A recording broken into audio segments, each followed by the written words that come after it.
السلام علیکم۔ ایک بار پھر خوش آمدید۔ آج ہم حضور قلندر بابا اولیاء رحمۃ اللہ علیہ کی کتاب لوح قلم کے ایک اور بہت ہی اہم حصے کا مطالعہ کرنے جا رہے ہیں۔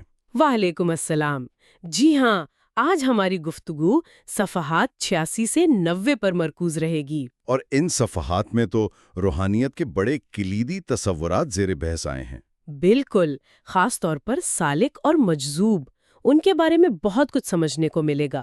اور پھر علم کی اقسام ہیں: علم حضوری، علم حصولی۔ جی، تو آج کے اہم نکات میں پھر القاء کا تسلسل، علم حضوری، علم حصولی، سالک کون ہے، مجذوب کیا ہے، پھر ان کی بھی مزید قسمیں ہیں: سالک مجذوب، مجذوب سالک۔ ہاں، اور ان کے ساتھ جڑے ہوئے تصورات بھی، جیسے قرب کی مختلف اقسام ہیں: قرب فرائض ہے، قرب نوافل، قرب وجودی۔ اور توحید کے مراتب بھی، افعالی، صفاتی، ذاتی، ان سب پر بات ہوگی۔ جی، اور وہ جو ایک خاص اصطلاح ہے لطائف کی رنگینی، اس کو بھی سمجھنے کی کوشش کریں گے۔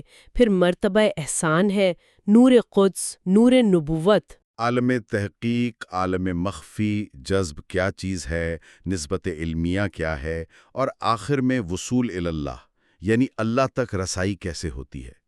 کوشش یہی رہے گی کہ ان صفحات کا کوئی پہلو، کوئی نقطہ رہ نہ جائے۔ انشاءاللہ۔ لیکن گفتگو شروع کرنے سے پہلے وہ ضروری بات جو ہم لوح و قلم کی اہمیت کے حوالے سے ہر نشست میں دہراتے ہیں، وہ کر لیتے ہیں۔ جی بالکل، یہ بہت ضروری ہے تاکہ اس کتاب کی قدر و منزلت اور اس کا پس منظر ہمارے ذہن میں تازہ رہے۔ تو بات یہ ہے کہ حضور قلندر بابا اولیاء اللہ رحمۃ اللہ علیہ نے علم سینہ کو، جو پہلے صرف سینہ بسینہ مطلب مرشد سے مرید کو منتقل ہوتا تھا، ایک راز کی طرح سمجھا جاتا تھا۔ جی بالکل، تو اس علم سینہ کو حضور قلندر بابا اولیاء نے بحکم رسول اللہ صلی اللہ علیہ وسلم، جو انہیں نسبت اویسیہ کے ذریعے ملا، ایک مربوط اور منظم سائنسی انداز دیا۔ اسے ایک روحانی سائنس یعنی اسپرچول سائنس بنا دیا۔ بالکل، اب یہ وہ علم ہے جو پہلے صرف خاص لوگوں تک تھا، اب کتابی شکل میں ایک سائنس کے طور پر موجود ہے، لوح و قلم کی صورت میں۔ یعنی اب ہر کوئی اسے پڑھ سکتا ہے؟ جی، جو چاہے پڑھے، اسے آزمائیں، اپنی صلاحیتوں کو نکھارے اور اپنی تخلیق کا جو مقصد ہے اسے پانے کی کوشش کرے۔ بہت خوب۔ اور ایک چھوٹی سی گزارش ان دوستوں سے جو شاید آج پہلی بار یہ سلسلہ سن رہے ہیں۔ ہاں، چونکہ یہ گفتگو ایک تسلسل میں ہے تو ہو سکتا ہے کچھ باتیں، کچھ اصطلاحات سمجھنے میں تھوڑی دقت پیش آئے۔ تو بہتر یہی ہوگا کہ آپ پچھلی نشستیں بھی سن لیں تاکہ پورا سیاق و سباق واضح ہو جائے۔ جی، چلیں اب آتے ہیں آج کے موضوع پر۔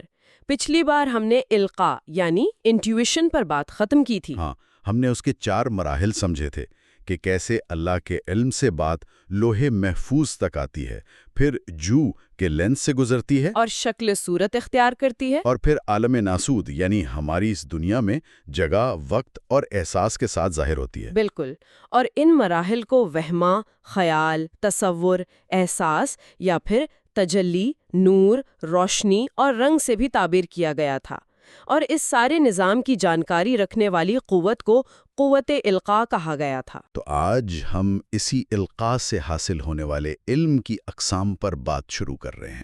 جی، کتاب میں بتایا گیا ہے کہ القاء سے جو علم ملتا ہے وہ بنیادی طور پر 2 طرح کا ہے: علم حضوری اور علم حصولی۔ علم حضوری، حضوری یعنی حاضر ہونا، تو اس کا مطلب کیا ہوا؟ یہ کیسا علم ہے؟ دیکھیں، علم حضوری وہ علم ہے جو کسی چیز یا کسی حقیقت کا اس وقت حاصل ہوتا ہے جب وہ ابھی عالم تحقیق کے مرحلوں میں ہو۔ عالم تحقیق یعنی جب وہ ابھی اللہ کے علم میں ہے، واجب یا کائناتی قوانین کلیات کی سطح پر ہے، یا پھر یعنی عمل کے زون میں داخل ہونے سے پہلے کی حالت میں ہے۔ اچھا، تو اس وقت اس کو جان لینا؟ جی، اس غیر مادی اپنی اصل حالت میں اس حقیقت کو جاننا، گویا اللہ کے حضور اس کا مشاہدہ کرنا، یہ علم حضوری ہے۔ یہ براہ راست علم ہے، بغیر کسی واسطے کے۔ واہ، یعنی چیزوں کو ان کی اصل حالت میں جان لینا۔ تو پھر علم حصولی کیا ہے؟ یہ تو ہم شاید روزمرہ میں استعمال کرتے ہیں۔ آپ صحیح کہہ رہے ہیں۔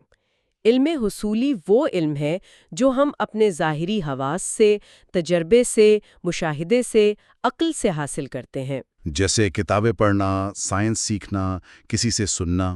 بالکل، یہ سب علم حصولی کی مثالیں ہیں۔ یہ وہ علم ہے جو حاصل کیا جاتا ہے۔ تو ایک طرح سے علم حضوری حقیقت کا براہ راست دیکھنا یا مشاہدہ کرنا ہے، اور علم حصولی اس کے بارے میں معلومات اکٹھی کرنا یا سیکھنا ہے۔ جی، بنیادی فرق یہی ہے۔ اور اہم بات یہ ہے کہ حضور قلندر بابا اولیاء فرماتے ہیں کہ چاہے کوئی سالک ہو یا مجذوب، ان دونوں کی منزل علم حضوری کا حصول ہی ہے۔ منزل ایک ہی ہے۔ منزل ایک ہی ہے، البتہ اس منزل تک پہنچنے کے راستے مختلف ہو سکتے ہیں، جیسے قرب فرائض کا راستہ یا قرب نوافل کا راستہ۔ لیں جی، یہاں پھر دو نئی اصطلاحات آ گئیں، قرب فرائض اور قرب نوافل۔ ان میں کیا فرق ہے؟ پہلے قرب فرائض کو سمجھائیے۔ قرب فرائض سے ظاہر ہے وہ ذمہ داریاں جو فرض ہوں، تو یہ وہ قرب یا نزدیکی ہے جو اللہ کی طرف سے سونپی گئی ذمہ داریوں کو ادا کرنے سے حاصل ہوتی ہے۔ یعنی یہ اللہ کی طرف سے ہے، بندے کا اپنا اختیار نہیں؟ جی، مطلب اللہ نے کائنات کے نظام میں کسی بندے کو کوئی خاص کام، کوئی ڈیوٹی سونپی ہے اور وہ اسے انجام دے رہا ہے، تو اس کام کی انجام دہی میں جو اسے اللہ کا قرب حاصل ہے وہ قرب فرائض ہے۔ یہ ایک طرح سے عطا کردہ مقام ہے۔ اچھا، تو اس میں پہل اللہ کی طرف سے ہے، تو پھر قرب نوافل اس کا الٹ ہوگا؟ بالکل، قرب نوافل وہ قرب ہے جو بندہ اپنی طرف سے کوشش کر کے حاصل کرتا ہے۔ کیسے؟ اضافی عبادات کر کے، ذکر و اذکار، خدمت خلق، ان کاموں کے ذریعے اللہ کی رضا اور نزدیکی چاہتا ہے، اس امید پر کہ شاید اللہ راضی ہو کر کوئی ذمہ داری بھی سونپ دے۔ تو اس میں پہل بندے کی طرف سے ہے۔ اور ایک تیسری قسم بھی آپ نے ذکر کی تھی، قرب وجودی۔ جی، قرب وجودی کا تعلق براہ راست ذات باری تعالیٰ سے ہوتا ہے۔ یہ ایک بہت اونچا مقام ہے، اس کا ذکر کتاب میں آگے آئے گا، تب تفصیل سے بات کریں گے۔ ٹھیک ہے، تو منزل علم حضوری ہے، راستے قرب فرائض یا نوافل کے ذریعے ہو سکتے ہیں۔ اب آتے ہیں ان راستوں کے مسافروں پر، سالک اور مجذوب۔ کتاب کہتی ہے کہ ان کے بارے میں بڑی غلط فہمیاں ہیں۔ سالک کے بارے میں کیا عام خیال ہے؟ عام طور پر لوگ سمجھتے ہیں، اور شاید ہم نے بھی سنا ہوگا، کہ سالک وہ ہے جو بہت زیادہ نمازیں پڑھیں، روزے رکھیں، کوئی خاص حلیہ بنائیں۔ ہاں، کوئی خاص لباس، کوئی خاص وضع قطع۔ جی، تو حضور قلندر بابا اولیاء رحمۃ اللہ علیہ اس تصور کو بالکل واضح طور پر رد کرتے ہیں۔ وہ فرماتے ہیں کہ یہ سالک کی صحیح پہچان نہیں ہے۔ وہ فرماتے ہیں کہ صرف یہ ظاہری اعمال جیسے واجبات، مستحبات، فرائض، سنتیں ادا کر لینا، یہ کافی نہیں ہے کسی کو سالک کہنے کے لیے۔ بالکل۔ تو پھر اصل معیار کیا ہے؟ کون ہے سالک؟ اصل معیار باطنی ہے، اندر کی کیفیت ہے۔ صاحب سلوک یعنی سالک ہونے کے لیے کتاب کے مطابق دو میں سے ایک بات ضروری ہے۔ اچھا، وہ کیا ہیں؟ یا تو اس شخص میں باطنی کیفیات کو محسوس کرنے کی صلاحیت فطرت میں ہی موجود ہو، یعنی اس کی افتاد طبی ایسی ہو، پیدائشی طور پر حساس ہو۔ اور اگر ایسا نہ ہو تو؟ بہت سے لوگ تو ایسے نہیں ہوتے۔ تو پھر دوسری صورت ہے اکتساب کی، یعنی کوشش اور سیکھنے کے ذریعے۔ اس کوشش سے اس کے لطائف جو روحانی حسیات یا مراکز ہیں۔ لطائف، ہاں، جیسے لطیفہ قلب، لطیفہ روح۔ جی، یہ جو 6 لطائف ہیں، تو اکتساب کے ذریعے اس کے لطائف 2 رنگ قبول کریں، ایک محبت کا رنگ اور دوسرا توحید افعالی کا رنگ۔ لطائف کا رنگ قبول کرنا، یہ کیا بات ہوئی؟ لطائف کی رنگینی، اس کی وضاحت کریں گی ذرا؟ یہ لطیفہ فا کی رنگینی کیا ہے؟ دیکھیں، یہ ایک تمثیلی انداز ہے۔ یوں سمجھیں کہ جیسے ایک بے رنگ شیشہ ہوتا ہے، جب وہ کوئی رنگ قبول کر لیتا ہے تو پھر وہ اس رنگ کی روشنی کو جذب یا منعکس کرنے لگتا ہے۔ ٹھیک۔ اسی طرح جب کسی انسان کے لطائف جو کہ روحانی حسیات ہیں بیدار ہوتے ہیں اور محبت الہی اور توحید افعالی کا رنگ قبول کر لیتے ہیں، تو وہ روحانی حقائق کو محسوس کرنے، ان سے متاثر ہونے اور ان کے مطابق عمل کرنے کے قابل ہو جاتے ہیں۔ یعنی یہ لطائف کا ایک طرح سے زندہ اور فعال ہو جانا ہے؟ جی بالکل، ان کا بیدار اور حساس ہو جانا، یہی لطائف کی رنگینی ہے، اور یہ سالک ہونے کی بنیادی شرط ہے۔ اور دوسری شرط آپ نے بتائی توحید افعالی کا رنگ قبول کرنا۔ توحید کے تو کئی درجے سنے ہیں، قولی، افعالی، صفاتی، ذاتی۔ تو یہاں افعالی سے کیا مراد ہے؟ توحید افعالی کا مطلب ہے کہ بندہ کائنات میں ہونے والے ہر فعل، ہر حرکت، ہر کام میں اللہ تعالیٰ کو ہی حقیقی فاعل یعنی کرنے والا سمجھے اور محسوس کرے۔ صرف زبان سے نہ کہے بلکہ دل سے مانے اور دیکھے۔ جی، اس کا دل گواہی دے کہ جو کچھ ہو رہا ہے در پردہ اللہ ہی کی قدرت اور مرضی سے ہو رہا ہے۔ یہ یقین اس کے اندر راسخ ہو جائے، یہ سالک کے لیے پہلی شرط ہے۔ تو اس کا مطلب یہ ہوا کہ اگر کسی کے لطائف بیدار نہیں ہیں، حرکت میں نہیں ہیں، اور اس نے توحید افعالی کا یہ رنگ قبول نہیں کیا، تو وہ ظاہری طور پر جتنی مرضی عبادتیں کرے، جتنی کوشش کرے، وہ حقیقی معنوں میں سالک نہیں کہلائے گا۔ کتاب کے مطابق نقطہ یہی ہے۔ حضور قلندر بابا اولیاء یہی فرما رہے ہیں۔ لیکن یہ لطائف کا رنگین ہونا، یہ تو پر اختیاری نہ ہوا۔ آپ صحیح کہہ رہے ہیں۔ یہ صلاحیت یعنی لطائف کا رنگین ہونا، یہ اختیاری نہیں ہے، یہ اللہ کی دین ہے، اس کی عطا ہے۔ تو پھر بندے کی کوشش کہاں گئی؟ کوشش تب شروع ہوتی ہے جب یہ صلاحیت عطا ہو جائے۔ اگر اللہ یہ صلاحیت دے دے تو پھر اس راستے پر چلنا، اس صلاحیت کو استعمال کرنا، محنت کرنا، مجاہدہ کرنا، یہ بندے کا کام ہے۔ یہ اختیاری اور ضروری ہے۔ اچھا، تو صلاحیت عطا ہے، کوشش اختیاری ہے، لیکن لوگ تو اکثر کوشش کرنے والے کو ہی سالک سمجھ لیتے ہیں۔ جی، ظاہری طور پر تو ایسا ہی لگتا ہے کہ جو محنت کر رہا ہے وہی سالک ہے، مگر حقیقت میں باطنی طور پر سالک وہی ہے جس کے لطائف رنگین ہو چکے ہیں۔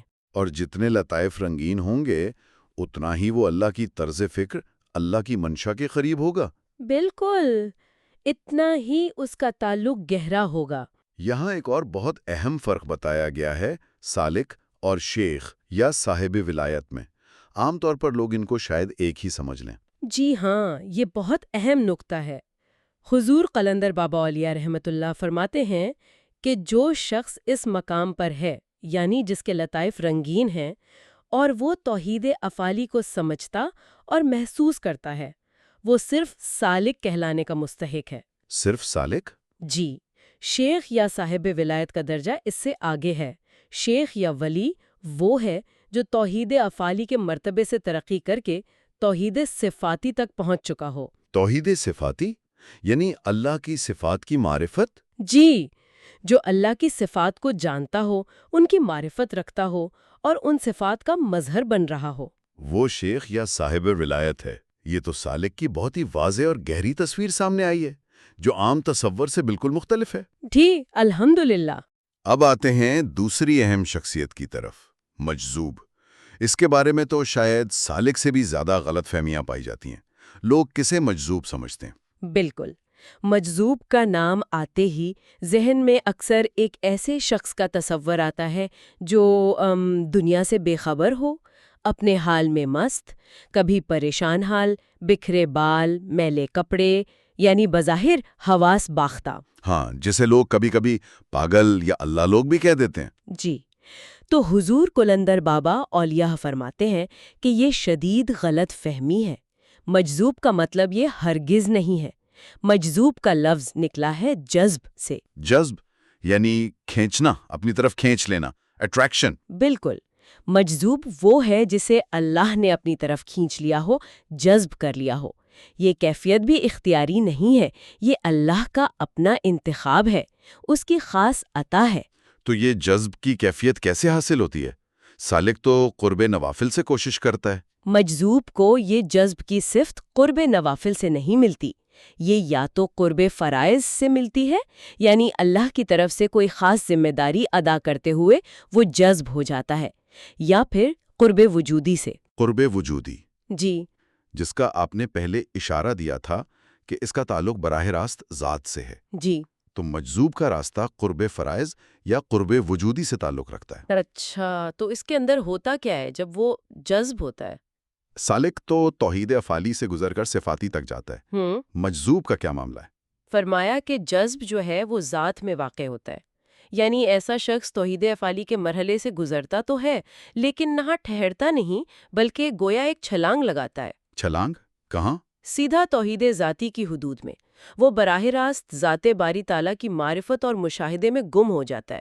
اسے توحید صفاتی یعنی صفات کی تفصیلات اور معرفت کی منزلوں سے گزرنے کا موقع ہی نہیں ملتا۔ اللہ اکبر، یہ تو بالکل ہی مختلف راستہ ہے۔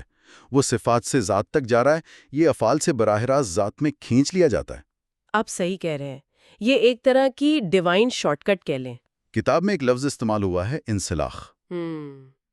اس کا اس جذب سے کیا تعلق ہے؟ انسلاخ کا لفظی مطلب ہوتا ہے نرمی، گدازپن، کسی چیز کو قبول کرنے کی صلاحیت، جیسے نرم مٹی پانی کو جلدی جذب کر لیتی ہے۔ ٹھیک۔ تو جس شخص کی روح میں، اس کی فطرت میں یہ انسلاخ، یہ نرمی، یہ قبولیت زیادہ ہوتی ہے، اسے لطائف رنگین کرنے میں زیادہ محنت، زیادہ جدوجہد نہیں کرنی پڑتی۔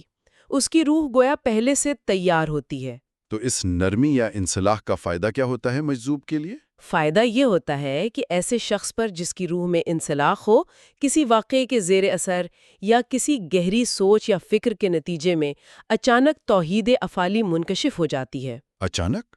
کوئی مثال؟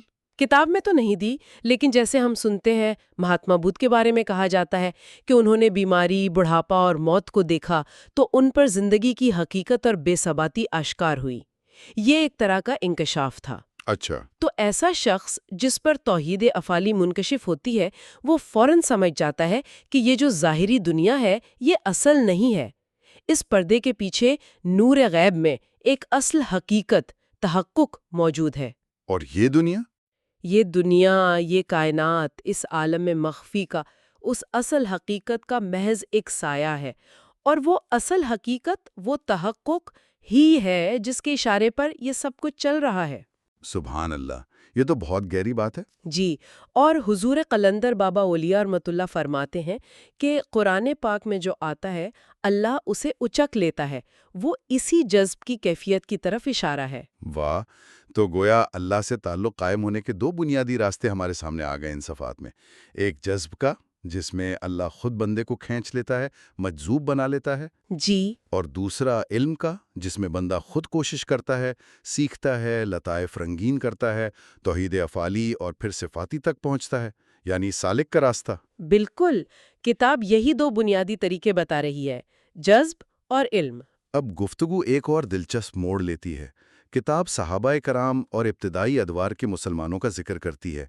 ان کا معاملہ ان دونوں راستوں سے کیسے متعلق تھا؟ جی، یہ بہت اہم حصہ ہے۔ حضور قلندر بابا اولیاء اللہ فرماتے ہیں کہ صحابہ کرام رضوان اللہ علیہم اجمعین اور قرون اولیاء یعنی ابتدائی بہترین زمانوں کے وہ مسلمان جنہیں مرتبہ احسان حاصل تھا۔ مرتبہ احسان یعنی اللہ کی عبادت ایسے کرنا کہ گویا تم اسے دیکھ رہے ہو، یا کم از کم یہ کہ وہ تمہیں دیکھ رہا ہے۔ بالکل، تو جنہیں یہ مقام حاصل تھا ان کے لطائف کسی خاص ذکر و فکر یا مجاہدے سے رنگین نہیں ہوئے تھے۔ تو پھر کیسے ہوئے تھے؟ براہ راست حضور نبی اکرم صلی اللہ علیہ وآلہ وسلم کی محبت اور صحبت سے۔ ان کی توجہ کا مرکزی آپ صلی اللہ علیہ وآلہ وسلم کی ذات، آپ کے اقوال اور آپ کے افعال تھے۔ یعنی ان کے لیے الگ سے روحانی مشقوں کی ضرورت نہیں پڑی؟ زیادہ ضرورت نہیں پڑی۔ ان کی ساری روحانی تشنگی حضور صلی اللہ علیہ وآلہ وسلم کی ذات اور تعلیمات سے ہی پوری ہو جاتی تھی۔ وہ جب احادیث سنتے تھے تو صرف الفاظ نہیں سنتے تھے، بلکہ ان الفاظ کی گہرائی، ان کا صحیح مفہوم اور ان کے پیچھے جو نورانی تمثیلات، لومینس ریپرزنٹیشنز ہیں، ان کو بغیر کسی اضافی کوشش کے پا لیتے تھے۔ یہ آپ صلی اللہ علیہ وآلہ وسلم کی صحبت کا براہ راست فیض تھا۔ اور حضور قلندر بابا اولیاء رحمۃ اللہ نے اس حوالے سے اپنا ایک مشاہدہ بھی بیان کیا ہے۔ جی، وہ فرماتے ہیں کہ انہوں نے روحانی مشاہدے میں دیکھا ہے کہ صحابہ کرام کی ارواح کے عین یعنی ان کی روح کا جوہر یا مرکز، وہ قرآن کے انوار جسے نور قدس کہا اور حدیث کے انوار جسے نور نبوت کہا، ان سے لبریز ہیں، بھرے ہوئے ہیں۔ تو انہیں لطائف رنگین کرنے کے لیے ویسی جدوجہد نہیں کرنی پڑی جیسی بعد والوں کو کرنی پڑی؟ جی، ان کا معاملہ براہ راست تھا۔ تو پھر بعد کے ادوار میں کیا تبدیلی آئی جب وہ براہ راست صحبت کا فیض کم ہو گیا؟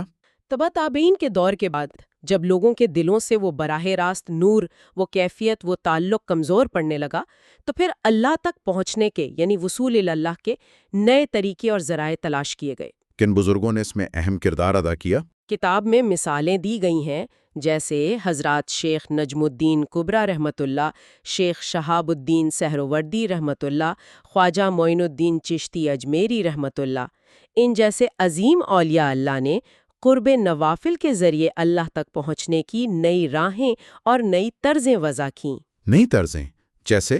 انہوں نے مختلف اذکار و اشغال یعنی روحانی مشقیں، مراقبے، وظائف وغیرہ متعارف کروائے جو اس خاص شکل میں اس اہتمام کے ساتھ پہلے مثلاً حضرت حسن بصری رحمۃ اللہ کے دور میں نہیں ملتے تھے۔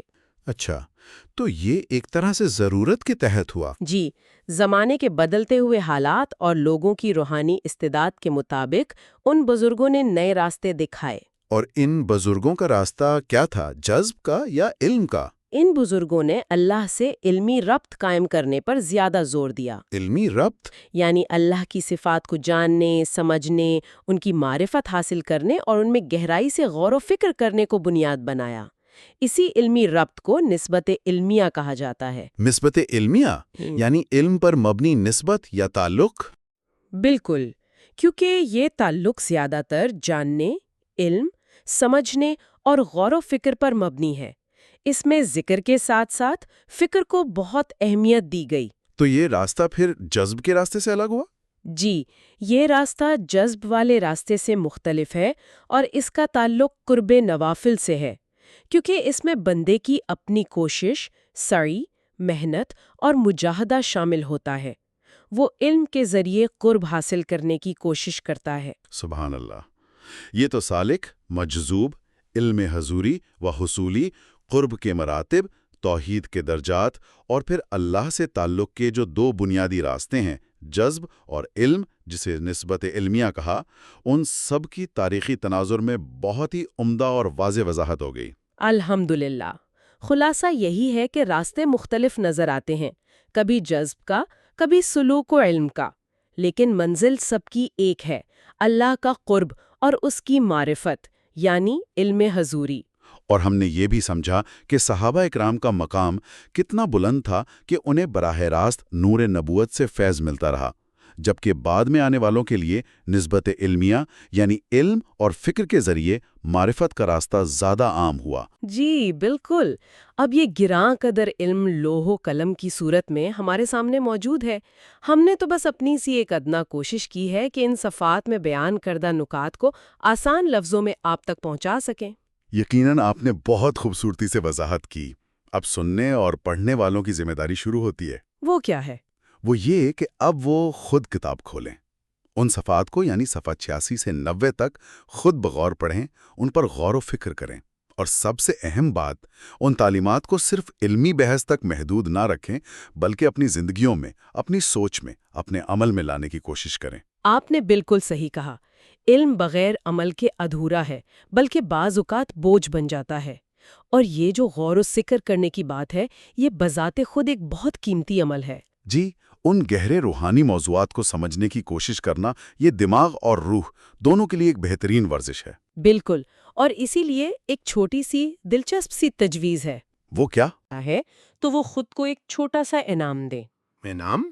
کیسا انعام؟ کوئی بھی چھوٹی سی چیز جو انہیں پسند ہو، جیسے چائے کا ایک کپ، کافی، کوئی پھل یا بس 5 منٹ سکون سے بیٹھنا۔ بات یہ ہے کہ جب ہم کوئی مشکل یا گہری بات سمجھنے کے بعد نفسیاتی طور پر خود کو سراہتے ہیں تو ہمارا ذہن اس نئے علم کو زیادہ بہتر طریقے سے قبول کرتا ہے۔ اچھا، یہ تو بڑی دلچسپ بات ہے۔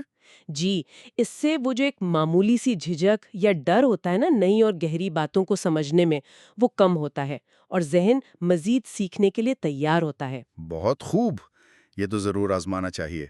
آخر میں ہماری وہی گزارش ہے کہ اگر آپ کو یہ گفتگو، یہ مطالعہ مفید لگا ہو تو اسے اپنے ان دوستوں اور عزیزوں و اقارب تک ضرور پہنچائیں جنہیں آپ سمجھتے ہیں کہ وہ حقیقی روحانیت کو جاننے اور سمجھنے میں دلچسپی رکھتے ہیں۔ علم بانٹنے سے بڑھتا ہے، کم نہیں ہوتا۔ اور اگر آپ نے ابھی تک ہمارے اس چینل میلوڈی آف ڈیوائن کو سبسکرائب نہیں کیا ہے تو ضرور کر لیجئے۔ اس ویڈیو کو لائک بھی کریں اور نیچے تبصروں میں ہمیں ضرور بتائیں کہ آج کے اس مطالعے سے آپ نے کیا خاص نقطہ اخذ کیا یا کون سی بات آپ کو سب سے زیادہ متاثر کر گئی۔ آپ کے تاثرات ہمارے لیے بہت قیمتی ہیں، اور یاد رکھیے، جیسا کہ ہم نے شروع میں کہا تھا اور ہر بار کہتے ہیں، لوح و قلم صرف ایک کتاب نہیں ہے، یہ ایک مکمل ضابطۂ حیات ہے، ایک رہنما ہے۔ اسے پڑھنے اور سمجھنے کی کوشش کے بعد یہ کتاب خود آپ کی رہنمائی کرے گی۔ اللہ تعالی ہم سب کو اس علم حقیقی کو سمجھنے، اس پر غور کرنے اور سب سے بڑھ کر اس پر عمل پیرا ہونے کی توفیق عطا فرمائے۔ آمین۔ آپ سب کے لیے بہت ساری دعائیں۔